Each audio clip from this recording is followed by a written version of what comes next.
सत्य काम और सत्य संकल्प से क्या अभिप्राय है? इसका दो अभिप्राय है, एक भौतिक अभिप्राय है, एक आध्यात्मिक अभिप्राय है। सत्य काम सत्य संकल्प के दो अभिप्राय हैं, एक भौतिक अभिप्राय है और एक आध्यात्मिक अभिप्राय है। सत्य काम का भौतिक अभिप्राय है कि हमारा कार्य, हमारा व्यवहार सत्य के अनुकूल रहे, भौतिक दृष्टि से, सांसारिक दृष्टि से असत्य से बचें। झूठ और असत्यपूर्ण जीवन अनेक तनाव को उत्पन्न देता है।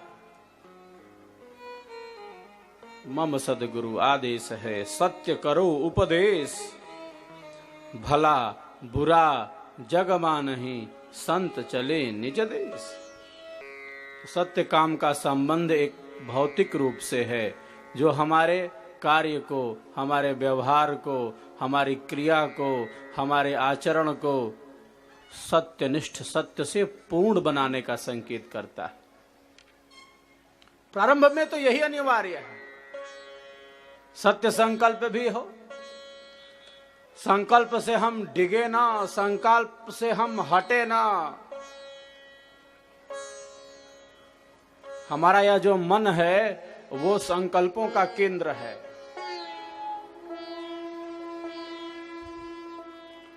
हमारा जो मन है वो संकल्पों का केंद्र है, और मन के माध्यम से हमारी इंद्रियां काम कर रही हैं।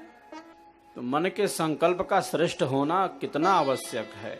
हमने आहुतियों को प्रदान किया और क्या कहा, तन में मनः शिव संकल्पमस्तु। हमारा मन श्रेष्ठ विचारों वाला हो, श्रेष्ठ संस्कारों वाला हो, श्रेष्ठ भावों वाला हो, उत्तम विचारों वाला हमारा मन हो। मन का मनन आत्मा के अनुकूल हो।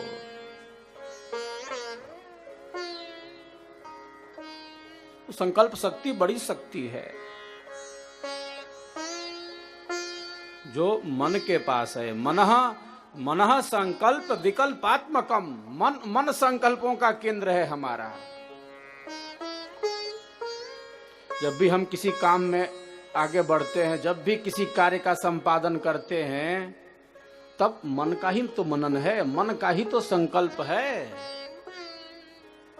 फिर उसके अनुकूल हम जो करना है करते हैं। पहले ये मनन करते हैं, पहले हम विचार करते हैं, चिंतन करते हैं, तब कार्य का हमारा प्रारंभ है। वो शारीरिक कार्य हो,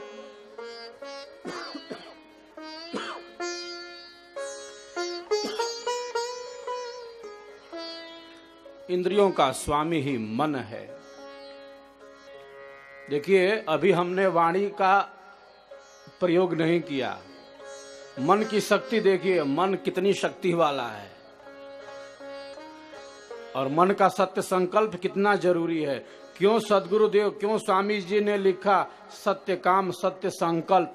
सत्य संकल्प क्यों कहा, क्यों लिखा? इसके पीछे कितना बड़ा रहस्य छिपा है।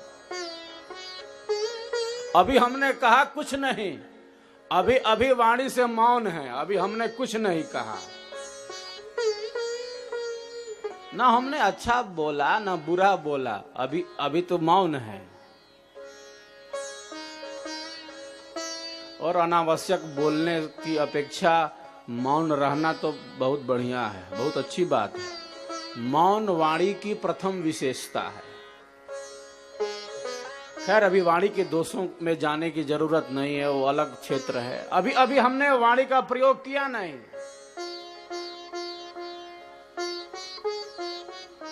अभी हमने कुछ नहीं कहा, न अच्छा बोला न बुरा बोला, अभी मौन है।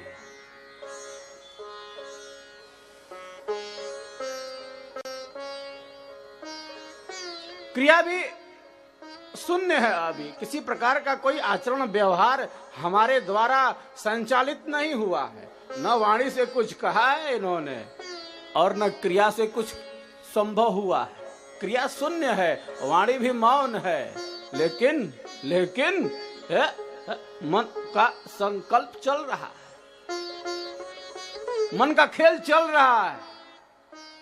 भले वाणी से चुप हो और क्रिया से शून्य हो, लेकिन उसके मन का संकल्प चल रहा है।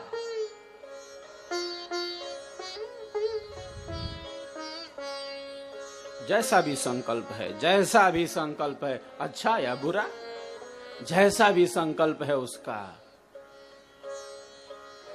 तत्क्षण, तुरंत, तत्काल एक प्रकार का कर्म फल वह घटित कर दे रहा है। भले वाणी से न बोला हो, भले क्रिया से शून्य हो, लेकिन उसके मन का संकल्प तत्क्षण ही एक प्रकार के कर्म फल को घटित कर दे रहा है। क्योंकि ईश्वर साक्षी है, कर्माध्यक्ष है, फल प्रदाता है, न्यायाधीश है, हमारे मन के संकल्पों को जानता है, मन के भावों को जानता है।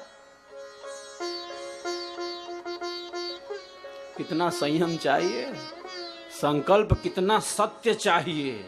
इसीलिए तो सत्य संकल्प है। इसीलिए तो स्वामी जी ने लिखा है सत्य काम सत्य संकल्प, और बीच में अ है हमारा।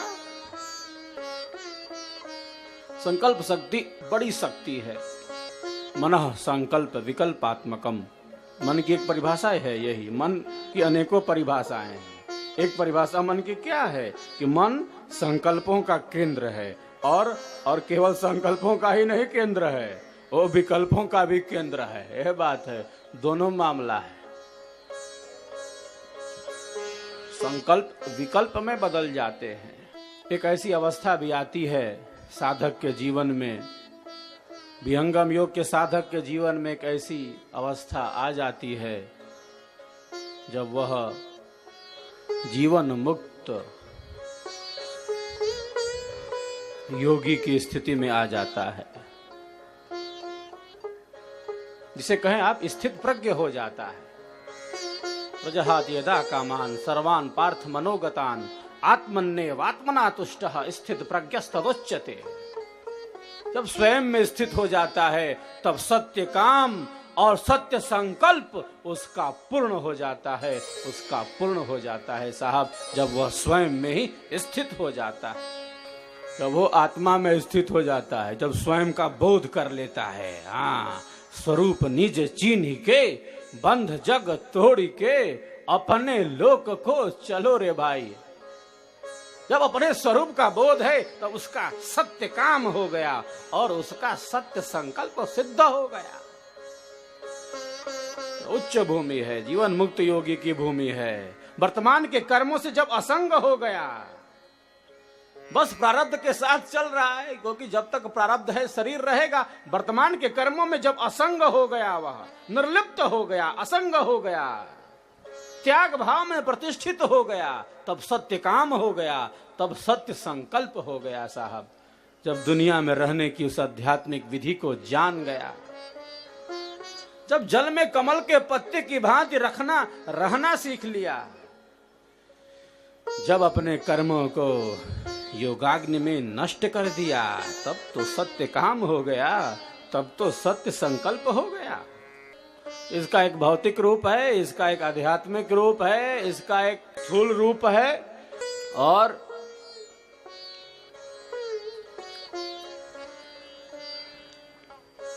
इसका एक सूक्ष्म रूप है।